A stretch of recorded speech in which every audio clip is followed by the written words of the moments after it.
Para mí, hermanos, es un grato privilegio estar aquí con ustedes nuevamente y vamos a estar toda la semana estudiando la palabra de nuestro Dios. Vamos a estar estudiando temas sólidos de profecía, así que durante toda esta semana los esperamos, hermanos. Hagan el esfuerzo. No lo hagan por venir a escuchar al predicador. Háganlo por venir a escuchar ¿qué? La palabra de nuestro Dios. Vamos a estar estudiando temas de verdad presente en esta semana, temas sólidos de profecía bíblica. Así que en esta hora vamos a estudiar la palabra de nuestro Dios. Vamos a orar, hermanos, viniendo de rodilla. Oremos. Bendito Señor que estás en el cielo, santificado sea tu nombre. Gracias porque permites que tu pueblo se reúna para escuchar tu palabra. Bendice a tu siervo para que tu siervo pueda darse a explicar y que podamos ser llenos de tu palabra y que tu nombre sea glorificado. Te pedimos, Señor, de que tu Espíritu Santo nos guíe a toda verdad, nos convenza de pecado, de justicia y de juicio. Te lo suplicamos en el nombre de Jesús. Amén. Mis hermanos,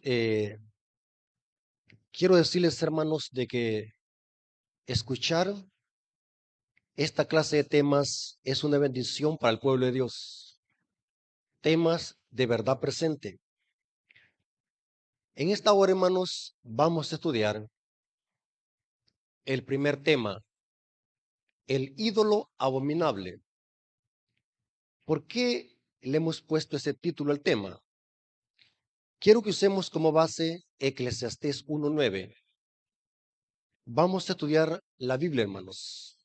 Durante esta semana vamos a tener clases de Biblia. No son sermones, sino clases de Biblia.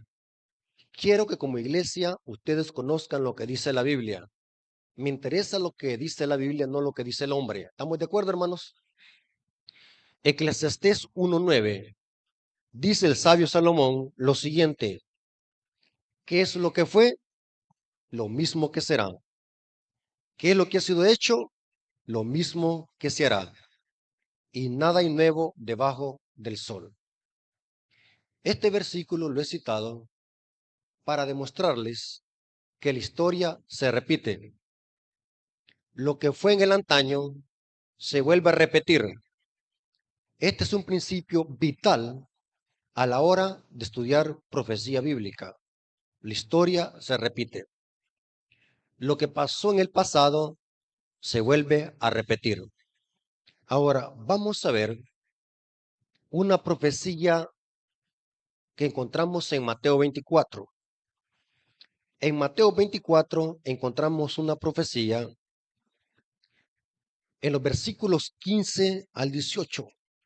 Mateo capítulo 24, versículo 15 al 18.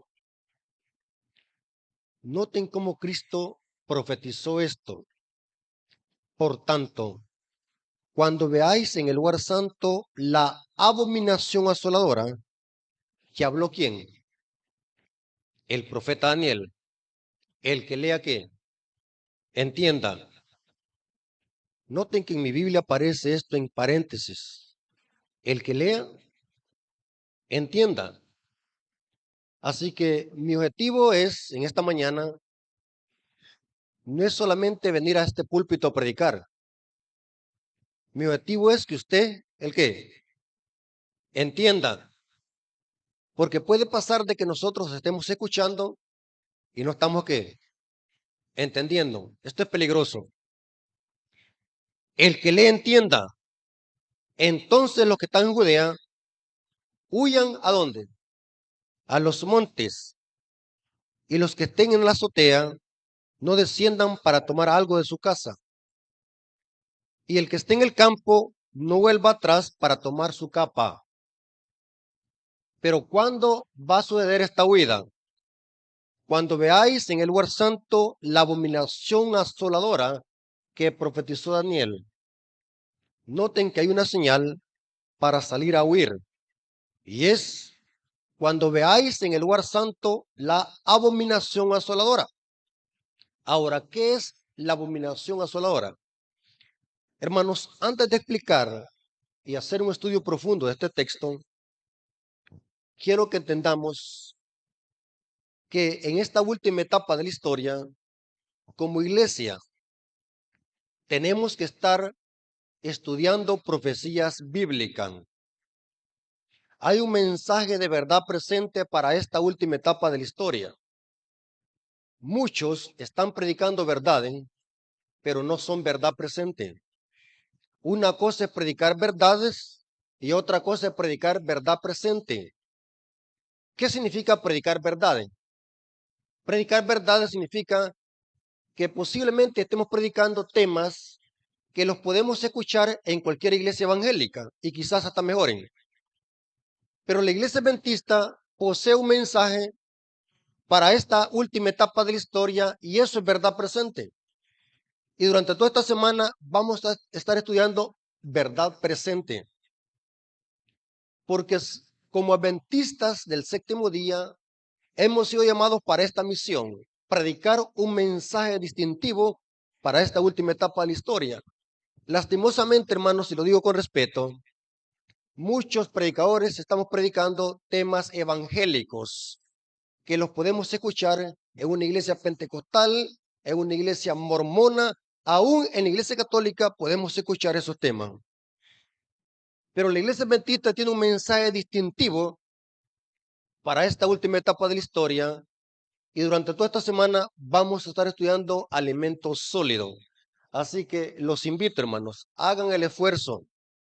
Si usted quiere crecer espiritualmente, usted quiere ser fuerte espiritualmente, haga tiempo, venga toda esta semana, traiga a sus familiares, a sus amigos, a sus vecinos, tráigalos, haga el esfuerzo. Ahora, vamos a ver una cita del Espíritu de Profecía. Esta cita, cuando la leí hace muchos años, me impactó. Me impactó, hermanos. Esta cita está en el libro Obreros Evangélicos, página 154, párrafo 2.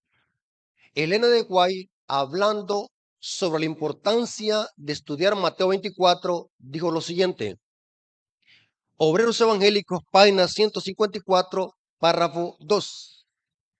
Quizás en otra ocasión, hermanos, voy a dar las citas para que podamos presentarlas en la pantalla, para que los hermanos puedan leer también las citas bíblicas y del Espíritu de Profecía. ¿Estamos de acuerdo, hermanos? Porque me interesa que usted crea lo que está escrito, no lo que dice el hermano Rafael Díaz. ¿Estamos de acuerdo? Obreros Evangélicos, página 154, párrafo 2. El capítulo 24 de Mateo me ha sido presentado repetidas veces como algo a que debe ser atraída la atención de todos.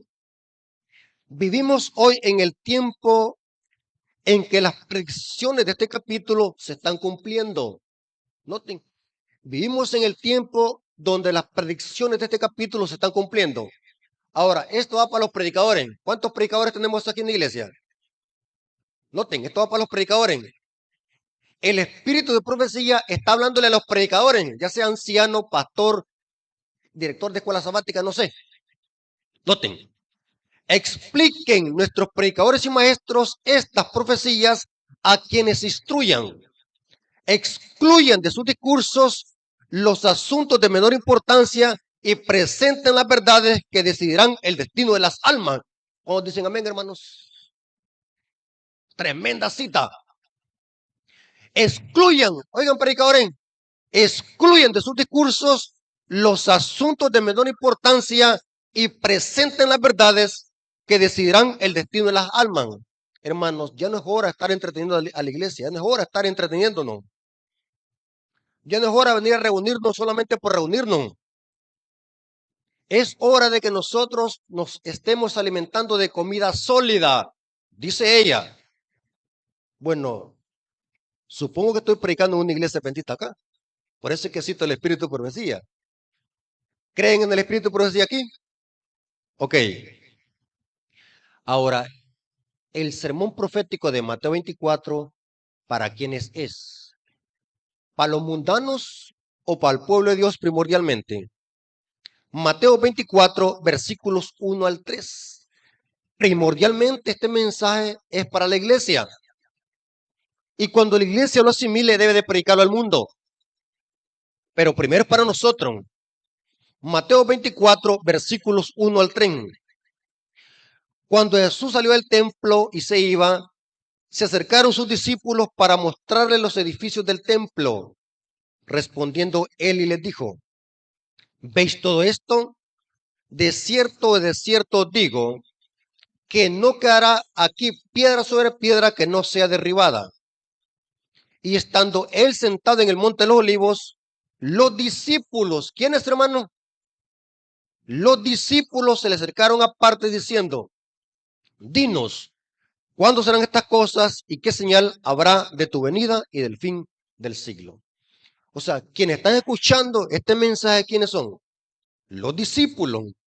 Quienes están preguntando estas preguntas son los discípulos, que seríamos en este momento ¿quiénes?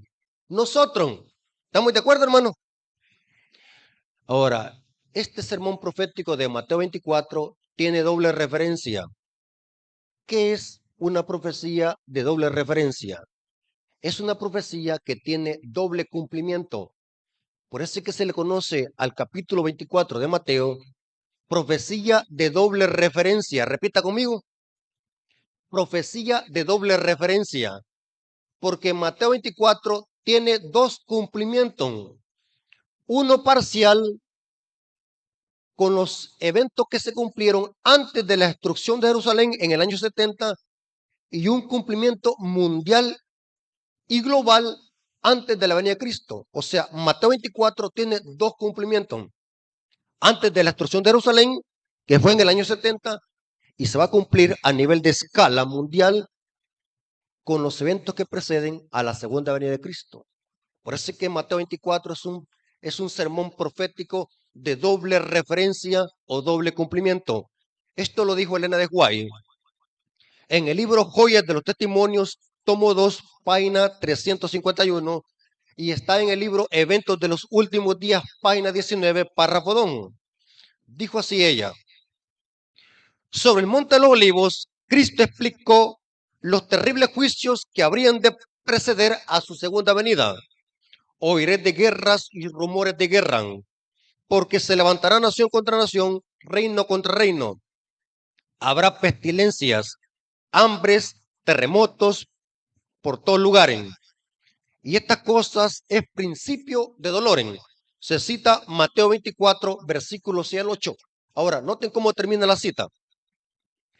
Aunque estas profecías se cumplieron parcialmente con la destrucción de Jerusalén, se aplican más directamente a los postreros días. ¿Captaron, hermano?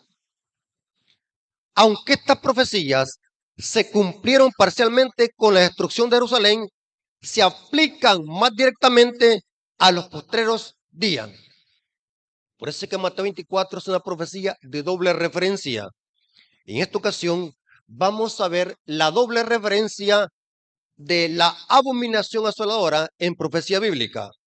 Recuerden que Cristo dijo: por tanto, cuando veáis en el lugar santo la abominación asoladora que habló el profeta Daniel, el que lea entienda.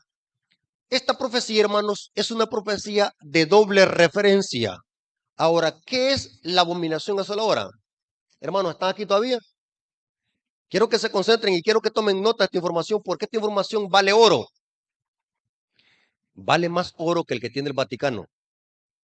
Así que esta información quiero que la asimilen, porque esta información vale oro. Y durante toda esta semana vamos a estar estudiando temas sólidos y profundos. ¿Estamos de acuerdo? Ahora, hay una abominación asoladora. Y Cristo oró por sus discípulos diciendo que cuando sucediera esta abominación asoladora, iba a haber una huida. Cuando se pusiera la abominación asoladora en el lugar santo, los discípulos tenían que salir a huir a los montes. Y los que estuviesen en los montes no descendieran a Jerusalén a tomar su capa. Noten cómo dice Mateo 24, 20. Mateo 24, 20. Orad para que vuestra huida no sea invierno ni en día de reposo.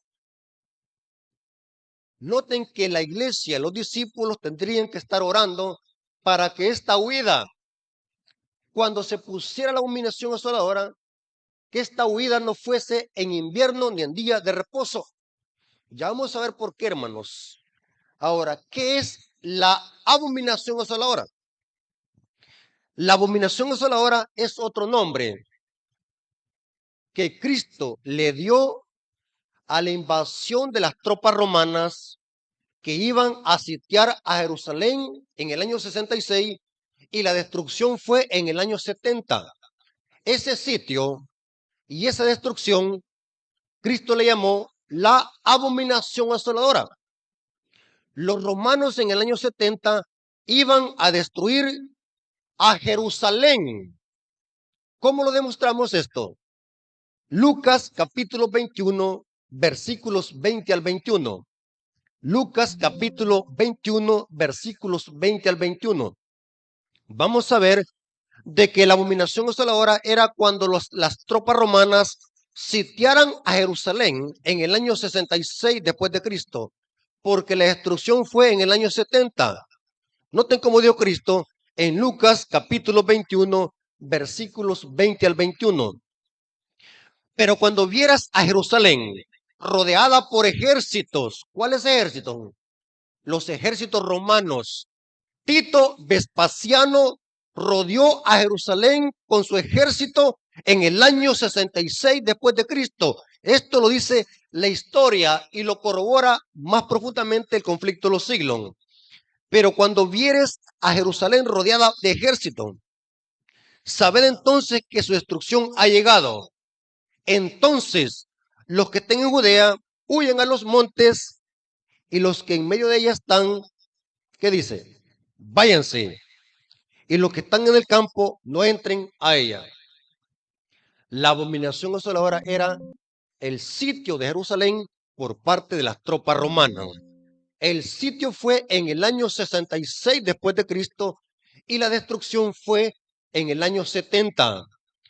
Cuando fue el sitio, era la oportunidad para que los discípulos salieran a huir de Jerusalén. Ahora, noten cómo dice esta referencia de este libro que me llamó la atención. Este libro es muy bueno, se llama El sábado en la Biblia y en la historia, página 17 al 18. Noten cómo este libro describe lo que pasó en el sitio de Jerusalén en el año 66 y lo que pasó en la destrucción de Jerusalén. El sábado en la Biblia y en la historia, página 17 y la página 18 dice: la historia demuestra que el cometa Halley se estacionó sobre Jerusalén en febrero del año 66 después de Cristo y la ciudad fue sitiada por el general romano Setio Galio durante la fiesta de tabernáculos el mismo año. Es decir, que la observancia del sábado debía ser motivo de preocupación entre los seguidores de Cristo desde el comienzo de la dispensación cristiana hasta el otoño del año 66 después de Cristo, cuando al fin pudieran escapar de la ciudad sitiada. Jerusalén fue destruida en el año 70 después de Cristo por el general romano Tito Vespasiano. O sea que los discípulos 40 años después de la muerte de Cristo, ¿qué día iban a estar guardando? El sábado, porque el sitio fue en el año 66 y la destrucción fue en el año 70. Interesante, hermano, muy interesante.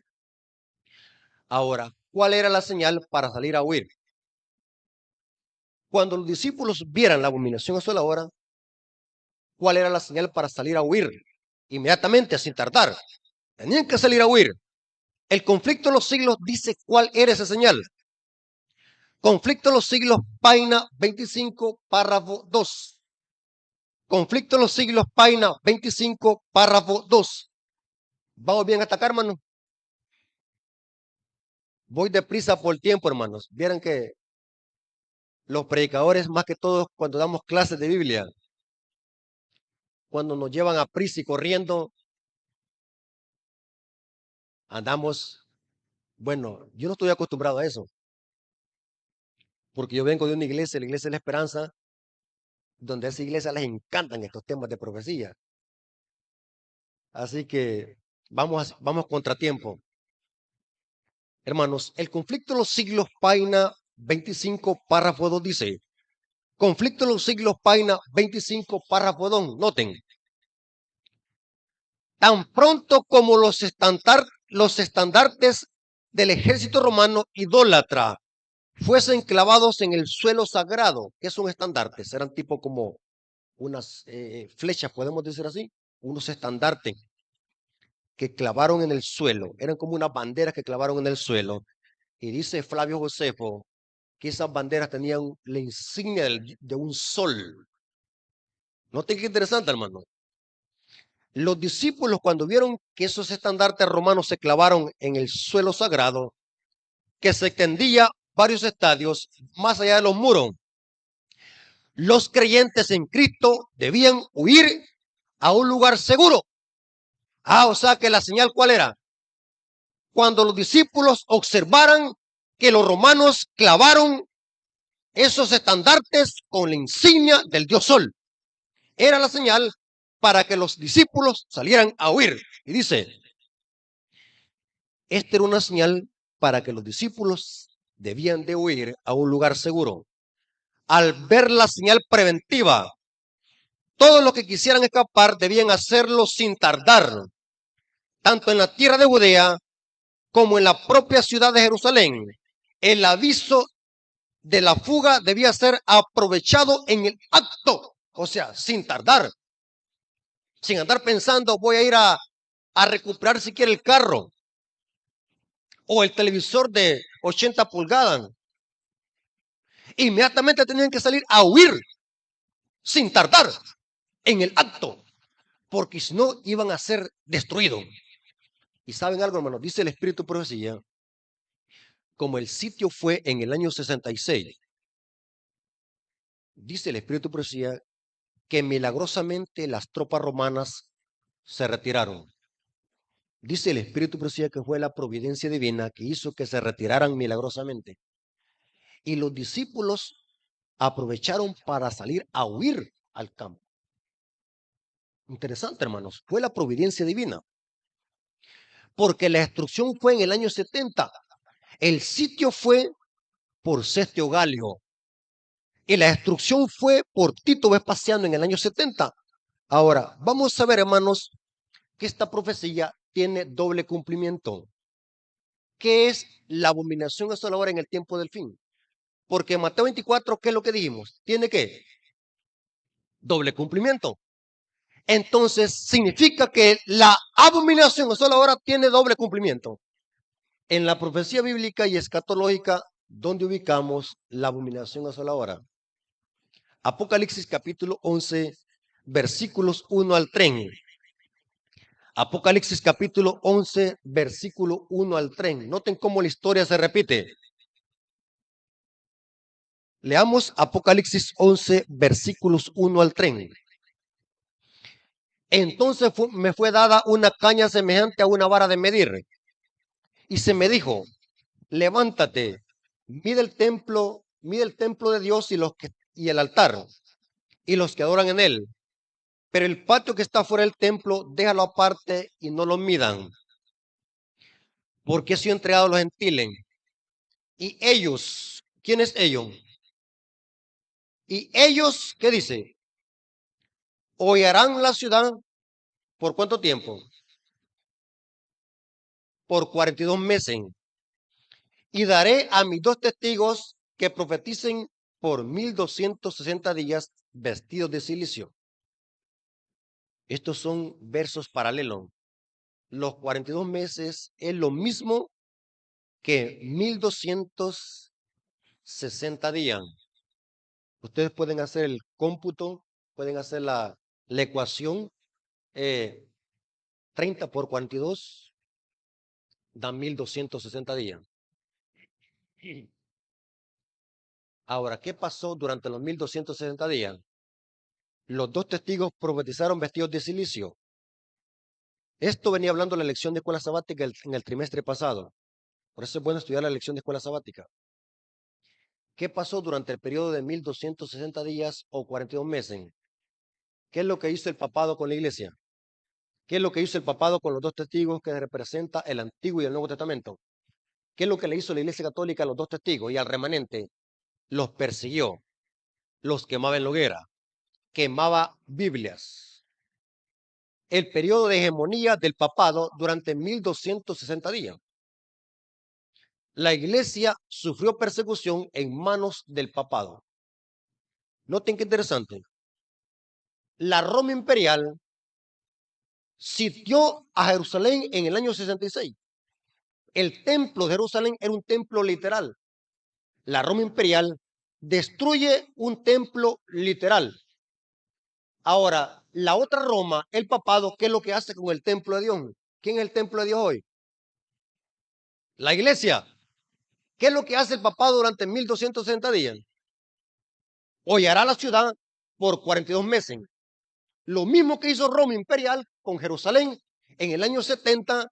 Ahora la otra Roma, el papado, ¿qué es lo que hace durante la Edad Media? Holla, pisotea la gran ciudad, pero ahora ¿quién es en la Edad Media? El remanente, el pueblo de Dios. ¿Saben de que el templo de Dios quién es hoy, según Pablo? La iglesia. El papado durante 1260 años de persecución pisoteó a el templo de Dios que representa ¿qué? La iglesia durante 1260 días. Esto lo corrobora Apocalipsis capítulo 12 versículo 6. Y la mujer huyó al desierto donde tiene lugar preparado por Dios para que allí sea sustentada por 1260 días. La iglesia durante la Edad Media fue protegida y sustentada por 1260 días. El periodo donde los dos testigos profetizaron vestidos de silicio. El periodo donde el papado le hizo la guerra al remanente durante 1260 días. Hubo una gran persecución, pero en medio de esa persecución había un remanente. ¿Quiénes eran ese remanente? Los valdenses, los albigenses, los hugonotes y los cuáqueros. Lean el conflicto de los siglos. Ahora, noten cómo dice Apocalipsis 12, versículo 14. Apocalipsis 12, versículo 14 dice: y se le dieron a la mujer dos alas de gran águila, para que volase de delante de la serpiente al desierto, a su lugar, donde fue sustentada por un tiempo, tiempos y mitad de un tiempo, que es lo mismo que 1260 días o 42 meses. Este es el mismo periodo de persecución papal. ¿Dónde encontramos este periodo de un tiempo, tiempos y mitad de un tiempo? Es el periodo de hegemonía del cuerno pequeño de Daniel 7:25. Hermano, voy muy deprisa. ¿Qué dicen ustedes? ¿Voy muy deprisa? ¿O quieren que le baje una rayita? ¿Ah? Ok. Conflicto de los siglos, página 434, párrafo 4 dice, noten, aquí el N. White explica a cuánto equivale 42 meses o 1260 días. Conflicto de los siglos, página 434, párrafo 4 dice, los 42 meses son lo mismo que un tiempo, dos tiempos y mitad de un tiempo, 3 años y medio o 1260 días de Daniel 7. Es lo mismo. Ahora, ¿a qué equivale este periodo? El tiempo durante el cual el poder papal debía oprimir al pueblo de Dios. Los gentiles hollarían la ciudad por 42 meses, así como Roma imperial destruyó a la Jerusalén literal, a un templo literal. La otra Roma papal le iba a hacer la guerra al templo espiritual, que es ¿qué? La iglesia, durante 1260 días. Dice, el tiempo durante el cual el poder papal debía oprimir al pueblo de Dios. Este periodo, como fue indicado en los capítulos anteriores, empezó con la supremacía del papado en el año 538 y terminó en el año de 1798. ¿Qué pasó en el año de 1798? Entonces, el Papa fue llevado prisionero por el ejército francés. El poder papal recibió un golpe mortal y quedó cumplida la predicción. Si alguno lleva en cautiverio, va a cautiverio. O sea que los gentiles, el papado, hollarían la ciudad santa por 42 meses. El papado, durante la media, puso también la abominación asoladora, pero la puso a donde, cuando le hizo la guerra al remanente durante los 1260 días. La historia se volvió a repetir, pero en un sentido espiritual, así como Roma imperial le hizo destruir el templo literal de Jerusalén, así la otra Roma, el papado, le hizo la guerra al templo espiritual que es la iglesia. ¿Saben de que el apóstol Pablo dice que nosotros somos templo? Nosotros somos templo, la iglesia es templo del Espíritu Santo. Esa palabra templo en el griego es naos. Es la misma palabra que se usa en Mateo 24, el templo de Jerusalén. Ahora, esto se pone más interesante, hermanos. Quiero que se concentren porque esta es una clase. ¿Estamos de acuerdo? Saben de que en el tiempo del fin habrá otra abominación asoladora. Y esto es más terrible, hermanos. Habrá otra abominación asoladora. ¿A dónde la encontramos? En Apocalipsis 13. En Apocalipsis 13 nos dice que a este poder, a esta bestia, que le hizo la guerra al templo de Dios durante 42 meses, a esta bestia se le va a sanar la herida de muerte que le suministró la Revolución Francesa en 1798. A esta bestia se le va a volver a sanar la herida de muerte. Y cuando se le sane la herida, significa que este sistema va a volver ¿qué? A perseguir. ¿Estamos de acuerdo, hermanos? Apocalipsis 13, versículo 3 al 4. Vi una de sus cabezas como herida de muerte, pero su herida mortal, ¿qué?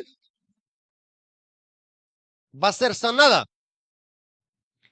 ¿Cuándo se le dio la herida de muerte a este sistema? Vimos que fue en el año de 1798. ¿Quién le suministró esta herida de muerte? La Revolución Francesa. La hija predilecta del papado, así dice la historia, que Francia era la hija predilecta del papado. Esa hija se le volcó encima al papado. Fue la Revolución Francesa la que mató más de 50,000 hugonotes en la masacre de San Bartolomé. Eso lo corrobora la historia. A este sistema se le va a sanar la herida de muerte. Y cuando se le sana la herida de muerte, noten cómo dice, pero su herida mortal fue sanada y se maravilló toda la tierra en pos de la bestia. Y adoraron al dragón que había dado autoridad a la bestia y adoraron a la bestia diciendo, ¿quién como la bestia y quién podrá luchar contra ella? Ahora, ¿dónde en Apocalipsis 13 encontramos el último cumplimiento de la abominación asoladora? ¿Dónde en Apocalipsis 13 encontramos el último cumplimiento de la abominación asoladora? Apocalipsis 13, versículo 14 al 16. Apocalipsis 3, capítulo 13, versículo 14 al 16. Noten qué es lo que va a pasar, hermanos. Es terrible, hermano. Dice así, y engaña a los moradores de la tierra con las señales que se le ha permitido hacer en presencia de la bestia, mandando a los moradores de la tierra que le hagan imagen a la bestia que tiene la herida de espada y vivió. Y se le permitió infundir aliento a la imagen de la bestia, para que la imagen hablase y hiciese matar a todo aquel que no la adorase. Y hacía, dice, noten cómo dice, y hacía. ¿Qué dice? ¿Hacía qué? Y hacía que todos, grandes, pequeños, ricos y pobres, libres y esclavos, se les pusiese una marca en la mano derecha o qué, o en la frente. Muy interesante eso, hermanos, muy interesante. Ahora, yo quiero, hermanos, que analicemos de que la última abominación asoladora va a ser cuando se imponga por decreto legislativo la ley dominical. Elena de White conecta la abominación asoladora con la obligación de guardar el día domingo por ley. ¿Qué es la marca de la bestia, hermanos? El domingo, pero ¿cuándo? Cuando se imponga por ley y por la fuerza, esa va a ser la marca de la bestia. En este momento el domingo no es la marca de la bestia, porque nadie se obliga a guardarlo. La abominación asoladora va a ser cuando se imponga por la fuerza la marca de la bestia, o sea, el domingo. Y cuando eso suceda, el papado volverá a hollar o a pisotear al pueblo de Dios en el tiempo del fin. ¿Saben de que va a haber otra persecución? Si va a haber otra abominación asoladora, significa que este sistema va a volver a perseguir ¿a quién? Al templo de Dios, al pueblo de Dios. Noten cómo dice esta cita, Conflicto de los Siglos, página 567, párrafo 1. Inclusive Elena de White conecta la salida de las ciudades con el decreto dominical. Dice que cuando se imponga el decreto dominical de observar por la fuerza el domingo, será la hora que el pueblo de Dios tendrá que salir de las ciudades. Igual como lo hicieron los discípulos con el sitio de Jerusalén. Elena de White conecta el sitio de Jerusalén con la ley dominical. Cuando se decrete la ley dominical, el pueblo de Dios tendrá que salir inmediatamente de la ciudad. La pregunta es, ¿qué será de aquellos hermanos que tienen una vida cómoda? Esos hermanos que están haciendo grandes mansiones y andan y están pensando que van a vivir 1000 años aquí en esta tierra, con buenos carros. ¿Qué va a pasar cuando venga la ley dominical, hermano? Cuando venga la huida. Dice Elena de White que por eso muchos van a aceptar la marca de la bestia en la mano derecha, por conveniencia. Muchos van a aceptar la marca de la bestia por miedo a no morirse de hambre o por miedo a perder sus pertenencias. Muchos hermanos al vivir la vida cómoda van a ceder a las demandas de este sistema. Terrible, hermanos. Hay muchos hermanos que viven una vida cómoda en esta tierra, creen de que van a vivir 1000 años aquí en esta tierra. La obra de Dios en crisis y ellos con buenos carros y buenas mansiones y la obra de Dios en crisis. Dice el Espíritu Profecía que vamos a rendir cuenta por eso. Cuando venga la marca de la bestia, dice, el dinero perderá su valor, porque los únicos que van a poder comprar y vender son los que tengan la marca de la bestia en la frente o en la mano derecha. Conflicto de los Siglos, página 567, párrafo 1, dice, noten, esta cita yo no quisiera leerla, hermanos, pero hay que leerla porque es parte de la inspiración. Un mensaje. Un hermano me dijo, ya varios me lo van diciendo, hermano, no predique esos temas porque esos temas me dan miedo. ¿Le da miedo a usted, hermano? A mí no me da miedo. A mí esto no me da miedo, me da alegría. ¿Saben por qué me da alegría? Porque si estas cosas se cumplen, ¿qué significa? Que Cristo está pronto, ¿qué? Por venir. Para nosotros como adventistas es una alegría. ¿A quiénes es que estos temas les da miedo? A los hermanos que andan mal. ¿Sí? Bíblicamente. Estos temas no son mensajes de miedo, son mensajes de esperanza. Son mensajes que nos preparan para lo que viene. Son mensajes de alerta. Yo no le llamo mensajes de miedo, son mensajes de alerta. Conflicto de los Siglos, página 567, párrafo 1. Noten que la abominación asoladora, Elena de White lo conecta con la última persecución que el papado le hará al remanente. Así como Roma imperial destruyó un templo literal de Jerusalén, el papado durante la media le hizo a la guerra un templo espiritual a la iglesia. Cuando se le vuelva a sanar la herida a este sistema va a volver a perseguir. Habrá otra abominación asoladora que se conecta con la ley dominical. Conflicto de los Siglos, página 567, párrafo 1 dice, la palabra de Dios ha dado advertencia respecto a este eminente peligro. ¿Estamos alertados, hermano? ¿Ya estamos alertados? Sí. La palabra de Dios ha dado advertencia respecto a tan inminente peligro. Descuide estos avisos y el mundo protestante sabrá cuáles son los verdaderos propósitos de Roma. Pero ya será demasiado tarde para salir de la trampa. Noten, yo quisiera que estas citas se pusieran ahí en la computadora, hermano. Ahí se les voy a pasar los temas antes de, porque estos temas son oro puro. Ah, ahí está. ¿Cómo hizo para conseguir los libros?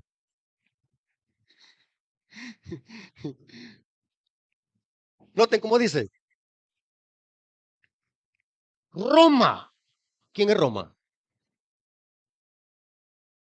Hay que decir con todo pulmón. La Iglesia Católica Romana, el papado. Porque si decimos Iglesia Popular, las visitas que van a decir Iglesia Popular, se le puede unir cualquier iglesia a la mente. Los mormones, los testigos de Jehová, los pentecostales. Pero cuando decimos de un solo el papado, la gente no va a quedar en ambigüedad. Noten. Roma está aumentando sigilosamente su poder. Sus doctrinas están ejerciendo su influencia en las cámaras legislativas, en las iglesias y en los corazones de los hombres. Ya está levantando sus soberbios e imponentes edificios. Hermano, ¿están leyendo conmigo esa cita? Es terrible, hermano. Miren.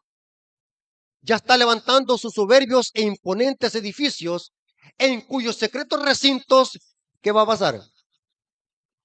Lea conmigo, hermano, repita.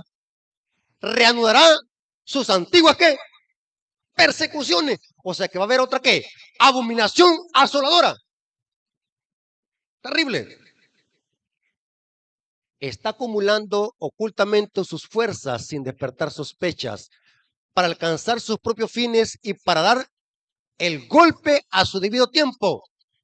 Todo lo que Roma desea es asegurarse alguna ventaja y esta ya se le ha sido concedida. Pronto, hermanos, noten, pronto veremos y palparemos los propósitos del romanismo y cualquiera que crea u obedezca la palabra de Dios incurrirá a oprobio y ¿qué? A persecución. Como dicen amén, hermano, esto no me da miedo a mí, hermano, esto me da alegría. Porque Cristo dijo que todo lo que quieran vivir, bueno, lo dijo Pablo, pero Pablo inspirado por el Espíritu Santo, se puede decir que Cristo lo dijo. Pablo dijo que todo lo que quieran vivir piadosamente Cristo padecerán ¿qué? Persecución. El remanente será perseguido en los últimos días. La pregunta es,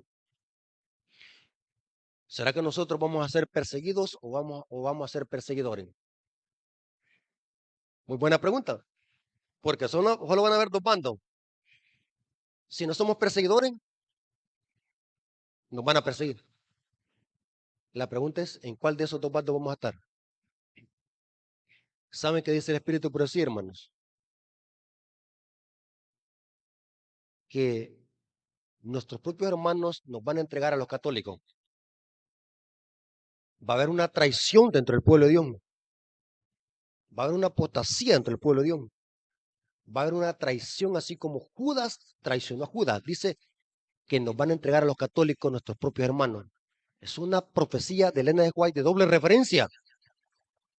Terrible, hermanos. Habrá otra abominación asoladora. Cuando este sistema se le sane la herida de muerte. Ahora, ¿qué debemos de hacer entonces? ¿Tener miedo? ¿Preocuparnos? No. Hay dos cosas que como iglesia debemos de hacer, hermanos, y esto para cada uno de nosotros. ¿Saben cuál es nuestro trabajo en este conflicto? Es predicar este mensaje a toda nación, tribu, lengua y puebla y prepararnos a nosotros mismos. ¿No, hermano? Prepararnos. ¿Saben por qué, hermano? Porque si usted está en Cristo Jesús, no le debe tener temor a nada. Porque, digo Pablo, si Cristo está con nosotros, ¿quién contra nosotros? ¿Quién nos separará del amor de Cristo? Nadie, ni tribulación, ni angustia, ni persecución. Nada nos separará del amor de Cristo Jesús. Hermanos, la clave en este conflicto final es que nosotros estemos revestidos con la justicia de Cristo. Porque nada sirve que conozcamos al revés y al derecho esta profecía si nos perdamos. Yo he venido en esta mañana a predicarles este mensaje no simplemente para engordarlos con teoría, sino para que podamos ver que estamos en los últimos días y que necesitamos una reforma y un reavivamiento como pueblo de Dios. Necesitamos revestirnos con la justicia de Cristo, porque eso nos libertará de la garra del dragón. Para terminar, quiero que leamos esta cita. Apocalipsis 16:15. Noten que esta cita es un interludio que Cristo interrumpe a uno de los ancianos que está describiendo las 7 plagas postreras. Y Cristo interrumpe las plagas, la descripción de las plagas, Cristo la interrumpe. Por eso es que se le conoce este versículo como un interludio. En la Biblia está de rojo. ¿Tiene alguna Biblia que aparezca de rojo ese versículo? La palabra de rojo significa que Cristo lo dijo. Cristo está diciéndolo directamente. He aquí yo vengo como ladrón. Bienaventurado el que vela y guarda sus ropas para que no ande desnudo. Y vean su vergüenza. ¿Saben de que este versículo para mí es el versículo más importante de la Biblia? Para mí. Porque este versículo se interrumpe en la descripción de las plagas, del Armagedón, de las plagas, de las terranas. De repente se interrumpe, se hace un paréntesis.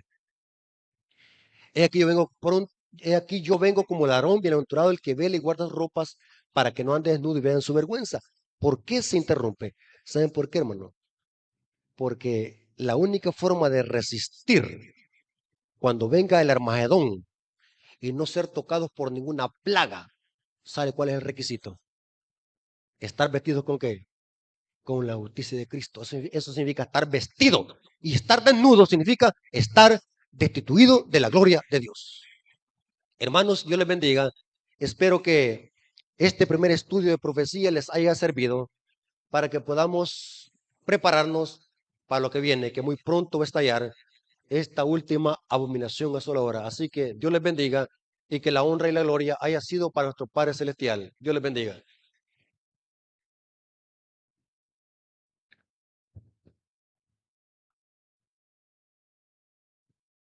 ¿Cuántos decimos amén por este mensaje?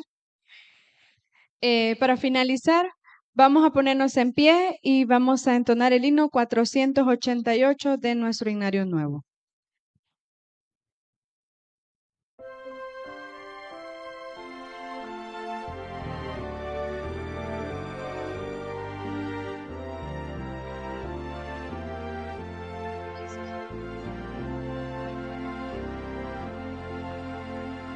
Al andar con Jesús en su fulgida luz, en mi senda su gloria veré y su voz he de oír, pues promete vivir con aquel que obedece por fe.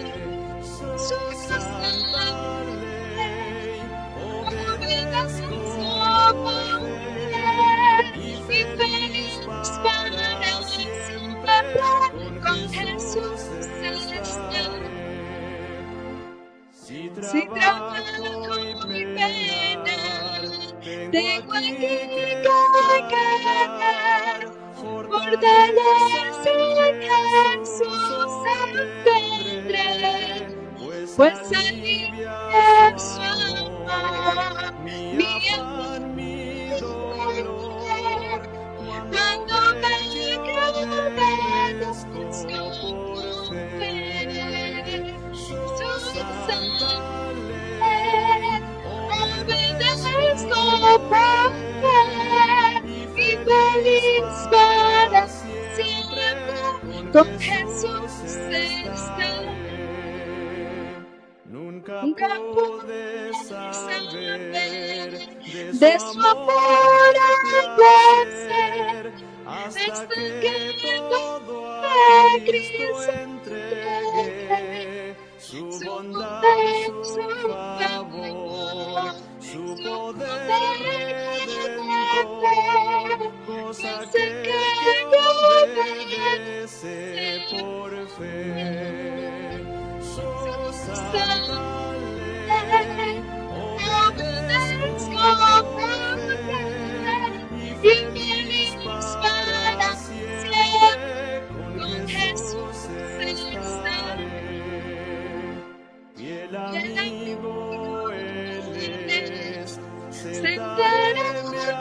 sus pies y a y en su su lado el lado camino andaré, lo que diga haré, donde quiera iré, sin temor obedezco por fe, su santa ley obedezco por fe, y feliz para siempre con Jesús estaré. Amén. Hermanos, vamos a orar para alegrarse a nuestro Dios por este estudio tan importante. Vengamos de rodillas. Bendito Señor que estás en el cielo, santificado sea tu nombre. Gracias porque estuviste con nosotros en este importante estudio de verdad presente que hemos estudiado en esta hora.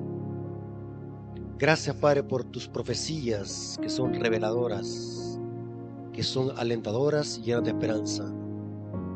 Bendice a la iglesia adventista de Zacatecoluca Central, bendice a sus ancianos, sus líderes. Que cada uno de nosotros podamos hacer nuestro este tema y que podamos prepararnos para lo que viene en este mundo. Que podamos estar vestidos con tu justicia, que es la única que nos sostendrá en este conflicto final, cuando se imponga otra vez la abominación asoladora. Bendice a tu pueblo, bendice a cada hijo tuyo que va a escuchar este mensaje en las redes sociales, que este estudio sea de edificación para nuestras vidas espirituales. Te lo suplicamos en el nombre de Jesús. Amén. Mis hermanos, Dios me los bendiga.